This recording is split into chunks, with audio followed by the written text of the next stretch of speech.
মাছের ডিমের বড়া যে এত মজা লাগবে আমি কখনো কল্পনাও করতে পারিনি। শুরুতেই আমি 250 গ্রামের মতো মাছের ডিম নিয়েছিলাম, আর এক পিস লেবু এইভাবে আমি রস দিয়েছিলাম যাতে মাছের ডিমের মধ্যে থেকে কাঁচা ভাব না আসে। তারপরে ডাল আমি আধা বাটা করে নিয়েছি, মানে মসুর ডাল সম্পূর্ণ মিহি করিনি। তারপর দিয়ে দিলাম পেঁয়াজ কুচি, কাঁচামরিচ আর ধনিয়া পাতা।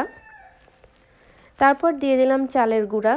চালের গুঁড়া দেওয়ার কারণে কিন্তু অনেক ক্রিস্পি একটা ভাব আসবে, খেতে ভালো লাগবে। তারপরে দিয়ে দিলাম লবণ, মরিচ গুঁড়ো, হলুদ গুঁড়ো, ধনিয়া গুঁড়ো আর 1 চামচ রসুন বাটা। সবগুলো দিয়ে আমি এখন খুব ভালোভাবে হাত দিয়ে মেখে নিতে থাকবো।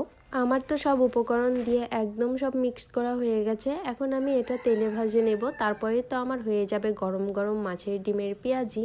প্রথমে আমি কড়াই তেল দিয়ে নেব, তারপরে গরম তেলের মধ্যে আমি একটা একটা করে খুব সুন্দরভাবে দিয়ে দিতে থাকবো।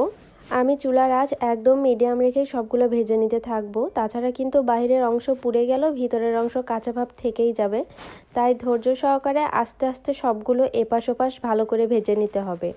এ পর্যায়ে পেঁয়াজিগুলো আমার একদম ভেজে নেওয়া হয়ে গেছে। এখন আমি পরেরগুলোও ঠিক একইভাবে দিয়ে ভেজে নিতে থাকবো।